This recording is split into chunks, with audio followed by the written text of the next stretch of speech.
we're calling 2026 the year of optimization. It is the year of the best businesses standing out and separating from the pack. Welcome to the Sales Made Simple podcast. This podcast is dedicated to helping overwhelmed outdoor living professionals, landscapers, and hardscapers just like you increase your closing rate to over 75% without doubling your workload so you can build a seven-figure business that doesn't need you. I'm your host, Joshua Gillow. Let's dig in.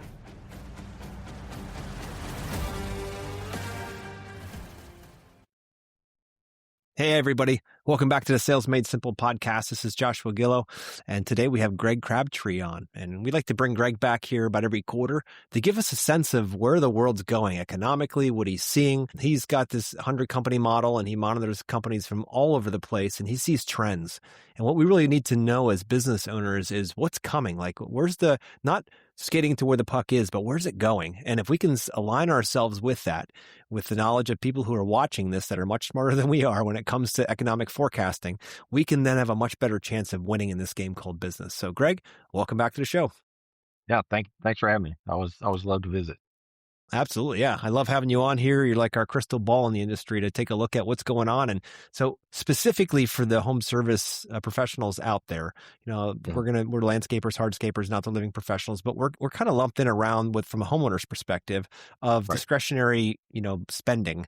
And I'm curious your thoughts right now on which the big road right now with economy and discretionary spending, and what should we be thinking about as contractors right now in navigating 2026? Yeah, so let's do a level set of the bigger picture of the economy, and then I'll come down to the home sector. So the bigger picture is, from what we're seeing, is our 100-company model is showing revenue growth year over year. But when you have revenue growth, you have to ask three questions. Where did that growth come from? Did I raise my prices? Did my market grow? Or did I take business away from my weaker competitors? And, and we touch this, the 100-company model is 1.3 billion of revenue all over the U.S., all different industries. So it's a blend. But we touch this data every month with our consulting team. So we're intimate with these companies of knowing what's going on. And I can tell you, unless you're dealing with AI data centers, you just don't really have a growing market. Now, we have companies that are growing, but they're growing in market share, because we're seeing this. Since January of 21, we're seeing this unusual cost occurrence that I used to say, don't worry about it. And I've got to now tell everybody to worry about it. And it's called non-labor operating expenses. And so the first thing I want to highlight for your audience is, yes, you've got to deal with this snake with 1,000 heads, and you've got to sequentially chop off every head every time, that it pops up, because we're seeing just this unusual continual inflationary number in those non-labor OPEX. And you've really got to be a much more careful cost manager of the general operating cost, because of the inflationary aspect. And we actually believe in our 100-company model, we've hit on the perfect basket of goods and services in those non-labor OPEX that is the representation of what we think is true inflation. And right now, I would say that number is 7.5%, 8% year over year. Still. Got it. And so, one thing is 2 or 3%. One thing didn't change, but one went up 20. And the accumulation of all those things, and the ones that are going up is anything that requires service. And even though that we're in a softer labor market than we've had in probably 20 years, the cost of good labor is still expensive, and it continues to rise in that process. And so when you look at the overall economy, I would say we're probably flat to negative 1% GDP. Now, that's not horrible. It didn't go to zero. We're not in a recession. I don't even think the true concepts of recession, just set those aside. Just understand, is the market growing or not? And then, do I have opportunities of being the best performer in my market? If I'm the best performer in my market, I'm loving this situation, because I'm now going to get rewarded for being the best business. In the last 20 years, you didn't get rewarded by being the best business, because the Yahoo that just hung their shingle out and was available because you were booked up, got in there and didn't do a great job, but they made more profit than you did because they did a half-ass job and got away with it. And you're trying to run a great business and you've got the cost of running a great business and you Mm-hmm. made good profit, but they actually made more profit than you did being a bad business. That that swamp's been drained and we see all the stumps. And now the best competitors, this is the market you want because you're going to clean up. And you're going to see probably 20 to 30% of the competitors in most of the industries disappear. Even if I do see a good forecast of stable demand for, your industry of home services and home improvements and all those kind of things. That is one of the more stable sectors that we see of our clients that are in that industry. And there's a couple of reasons I'll talk about in a second. But at the end of the day, we're calling 2026 the year of optimization. It is the year of the best businesses standing out and separating from the pack and finding the market that they want to do. But it doesn't mean every sale is good. You want to understand, I hear from my contractors all the time of the customers from hell that their eyes were bigger than their pocketbook. Those are the contracts that eat you alive because they don't pay, they want to negotiate, and you're held back from doing your best work because they really wanted something that they couldn't afford. And Mm-hmm. so you really have to hone in on being very selective, but there's enough of the marketplace that has money and has capability, that you should be able to find those kind of things. But the forward-looking economy is we have a flat to declining total population because the border is closed, flat to declining total workforce because the border is closed. How do you have a growing economy? And you can create more output with AI automation. And AI and automation is mostly in the back office realm right now. It's Mm-hmm. starting to creep out into the direct labor realm to some degrees. The biggest hit on direct labor in automation is going to be when the robots show up, and we'll see the policy decisions that get made. I think if the government's paying attention, they will probably find ways to restrict the robots that's coming from China that are like $5,900 that can do Mm-hmm. basic tasks, very simply. That's going to be a big disruption, in the marketplace.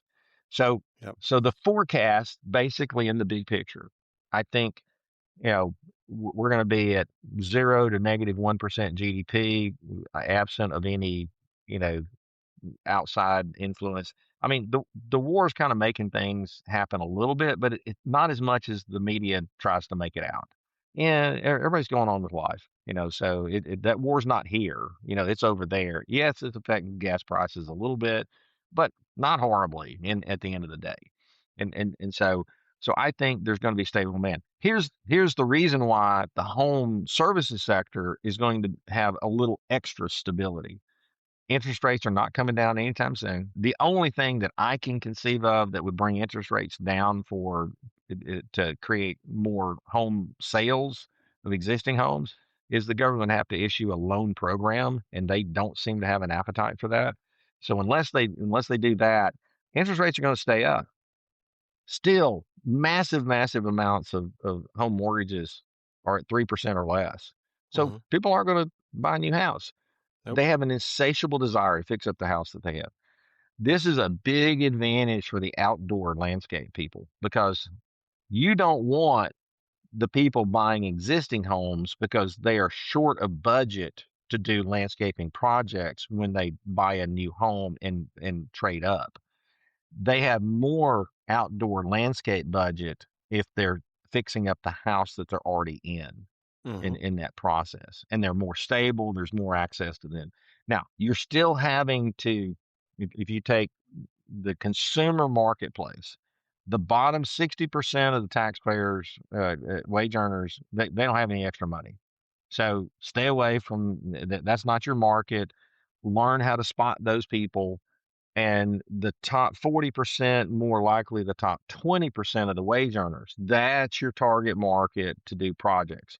one of the trends that we're seeing in all of the home remodeling, outdoor services, any projects of any size, people are using AI tools to do quick get in the market price quotes. It's not the final quote, but you're Mm, using it as using AI pricing tools to make sure, hey, here's what you told me. I ran it through my quick pricing tool to kind of get in the range of what we think it's going to be.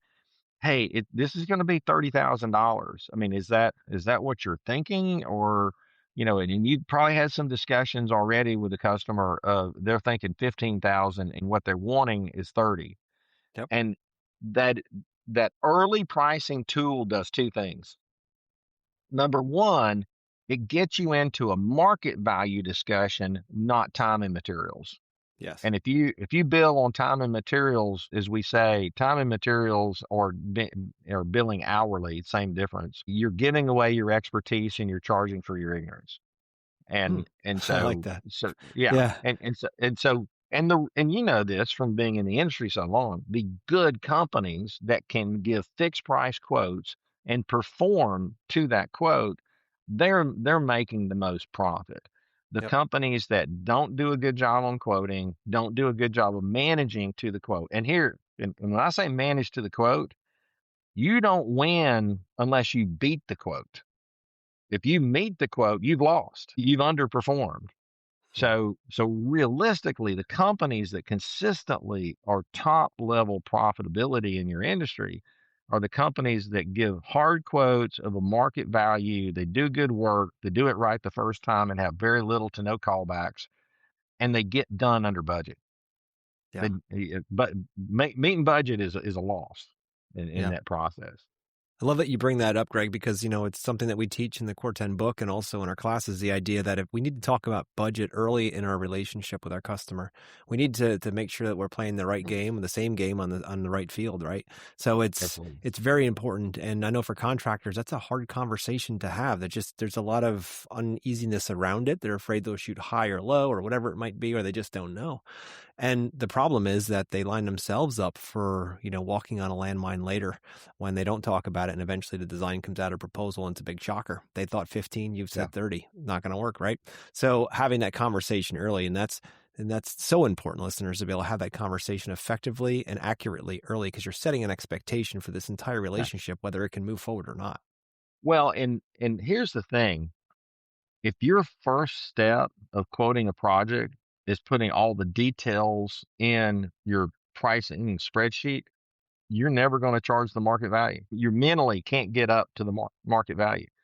You have to use, and I think the AI quick pricing tools, because you're throwing elements into the pricing tool. You're not Mm, giving it, hard specifics. I like that. It helps people get to a market number. But the best contractors, they're gonna have a discussion with the homeowner. They're gonna wet their thumb, stick it up, and get the windage. They go, yep. hell, that's gonna be $75,000 job. Yep. And when you do the takeoff, it's the Yeah. takeoff is gonna say 65. Mm, But the mark, because you are the best operator in the industry, you're giving away your expertise because the other person takes more labor, wastes more materials, value engineer how to get it done with the least amount of cost and the least amount of time. Time is cost too. yep. Yep. Yep.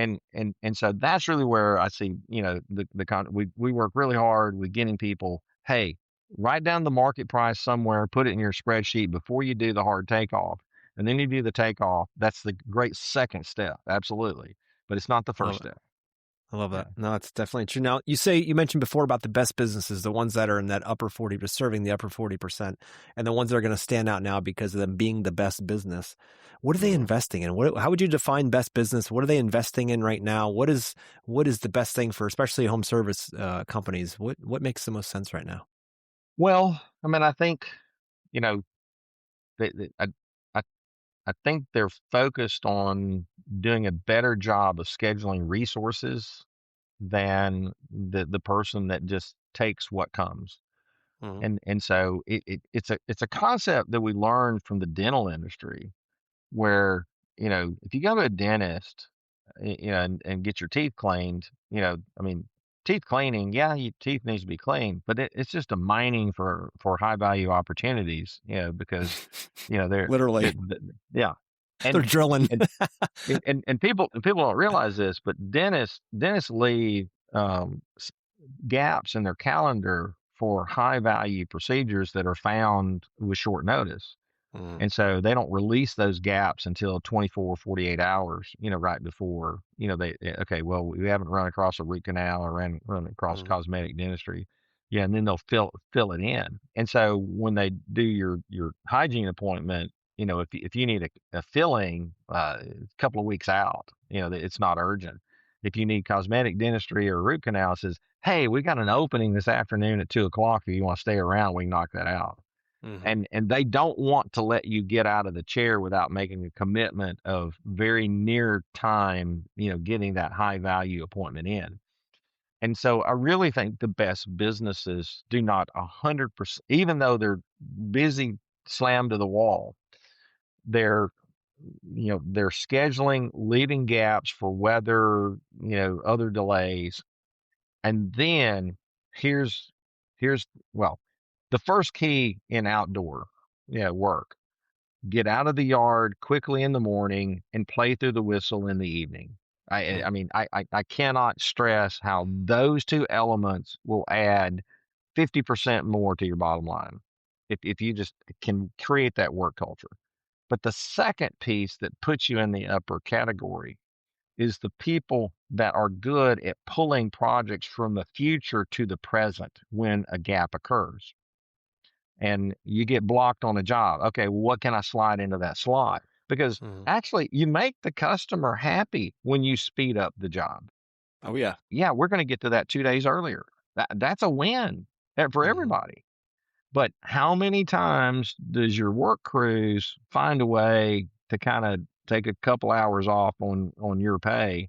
Yeah, it's too hard to kind of start. I mean, you get all of the excuses. No, I Yeah. can make progress. I can do something useful, to add value, and move that project along. And so, when you look at those elements, it's the people that manage throughput, because I always talk about, so if you get your pricing right, we talk about the three P's of improving profitability. You got to get your pricing right. That's on you. Then you, are you processes? Do you have the world class processes to get the maximum throughput? Yes, I've sold it, but can I get it past the cash register month Yep. in, week out? And then the third piece is, if I've done the pricing and the processes, I've given my team world class tools to be the best of the best in the market. If we're still not succeeding, I got the wrong people. Hmm. And so it's price, process, and then people. And you got to work it in that order, because a lot of people want to, if you've not priced it correctly and you don't have good processes and you want to beat up on your people because they're not getting the things done, well, shame on you. You've not done your homework, that you're required to do as the leader of the business. And you got to do the pricing and process first. And then you can hold your people accountable, to performance. Yeah, it's so true. It's so true because that's what we want to do. We want to blame the people. They're not fast enough or whatever it might be like, and they don't get it. They're not educated enough to get this done quickly. I could do it faster. That's why I'm always going to be stuck in the field as the owner. Like that's the rhetoric that goes on. And Yeah. oftentimes we forget to look as owners, we forget to look at, well, maybe I'm not giving them what they need. Maybe I didn't price it right. I know my brother and I used to go back and forth. I would price it and he would build it. I'd be like, yeah, it'd take about 100 hours to build it. He looks at me and goes, in what world can I build this in 100 hours? Like in the office, I'm thinking like, well, why not? You did the last one. Yeah, but have you considered all of these other parts of the project? Like we have less access here. It's going to be muddy. It rained the Mhm. entire time, like all of this stuff. So we All had that to work matters. together a lot more and be like, all right, so what do you think it'll take? And if you give a field guy that question, they're going to be like Yeah, 1,000 hours. It'll be nice and easy, but we can't sell it at 1,000 hours, right? that's We can right. only That's sell it at right. 100, 150 maybe. So but that's more back to tools now and process. How do Yeah. we make that happen? How can we bridge over the gap of, in this case, poor access and muddy conditions? Mhm. We need to figure that out. Yeah, I always say that, the the sale I want to hold salespeople accountable to contribution margin, which is revenue minus COGS minus labor. I don't care Mm, about revenue. I care about contribution margin. Yep. and they'll squeal, says, I don't have anything to do with that. Yeah, you do. Go sell things that we're good at. Yeah. That's what I want you to Exactly. do. Now, Yep. conversely, I want the direct labor people to love on the salespeople, because if they don't sell, you don't eat. Yep. So That's you the you, truth. you need each other. Yeah. And so It's let's so have true. some of that communication like you're talking about. That's so Yep. critical. It is, and not blame each other. Like my brother and I, we would blame each other for a while. And I'm like, well, that's not getting us anywhere. It's just not Yeah, working. So let's go back to not good. process and let's go back to the pricing side of things and figure out where the mistakes are being made or what you need to improve or what I need to improve. And in Yeah, that conversation, we were able to do that. But you bring up a really good point, Greg, when it comes to, trying to be a jack of all trades, and you can only outfit your company with so many tools and so much yeah, skill set within your people, right? So if yeah, you're like, I'm hungry, my mouth is empty right now, my pipeline is thin, it's April right now, and I don't know what we're gonna do. Like, and you start taking on things like, I don't normally do drainage, but I'm just taking on drainage work, and your guys never did drainage before. Now you're out there holding their hand and you're not efficient with it and you don't know how to bid it. Like, this is really where the mhm, issue comes in, where you still like, well, my guys are yeah, busy. Is that success? Is your guys yeah, not sitting home? Well, your business yeah. is bleeding money because you're not efficient. Busy is not success. No, it is But I not. will say, so two elements to what you just said that I want to Mm-hmm. accentuate. Number one is, don't fall in love with your backlog. Mm-hmm. And so when your backlog gets a little thin, people slow down the current performance because they fear running out of a backlog. I'm Yep. telling you, don't fear it. Run through it. You know, run out of work and send everybody home with pay on Friday if you have to, because it will create urgency to win that next project. Yeah, but I see this is just a natural behavioral instinct to slow down long before you've run through your full backlog. And I got news for you. I mean, there's going to be demand throughout the summer. That period's not what I'm worried about. Because when we work with businesses that have some measure of seasonality, it is never getting them to do better in the busy times that makes profitability go up. It's getting better with not losing as much or making a little more profit in the slow times. And one of the keys is work through the backlog. Don't fear running out of work. And because everybody listening to it has done this, what I'm about to say. You slowed down, you had work that you still needed to do, and then the crush hit. And Mm-hmm. you were finishing the things that could have been finished 2 months before if you had worked diligently on. And now you're covered up and you can't even get to the good new work. And you're still finishing the low margin work that you took on to cover overhead and make a little pipsqueak of a profit in that. And it's like, stop it, just work through, get done. It'll happen. And then creating availability always opens up. So when you're looking for the unique extra projects, like if you're thin, you don't have everybody fully scheduled, look for the emergency work, the time sensitive work, because the time sensitive work is not price sensitive. And we work with a lot of our contractors to really have a supreme focus for the small, time sensitive but not profit sensitive jobs. And Mm-hmm. you can make as much on a $300,000 job that's time sensitive as you can on $1 million job that's competitively bid. And Yep. it's just mind blowing when you start to look at them that way. Yep. And I really like accentuating, being known for the go-to. Hey, and this is the reason why you leave gaps in your schedule. Hey, I can work that schedule around to take care of that emergency job that I make a killing on. Yep. Yep. No, it's so true. And you have the leverage of time, right? In that Mm, case, because if it is, and I think about it in our industry with landscaping, outdoor living and hardscaping, like where do we come into emergencies? Most of this stuff is nice to have stuff, right? It's not like we're electricians and the mm. power went out or, HVAC and we don't have heat or air conditioning. Like that's some big leverage there, right? You're not comfortable. But see, I'm telling you, there's emergency landscape work all the time. You just hadn't been trained to look for it. What should we be looking for, Greg? I love this conversation. So tell me what we should be looking for. I mean, number one is storms. Yeah. So it's storm damage, Mm-hmm. and all yeah, all your listeners live in areas that I mean, running water is one of the most damaging things that exist in landscape. And so that's really the kind of thing that you want to be clued into. Secondarily, though, is other types of projects that create landscaping nightmares, utility work that that goes on, other types of Mm, contractors or things that happen.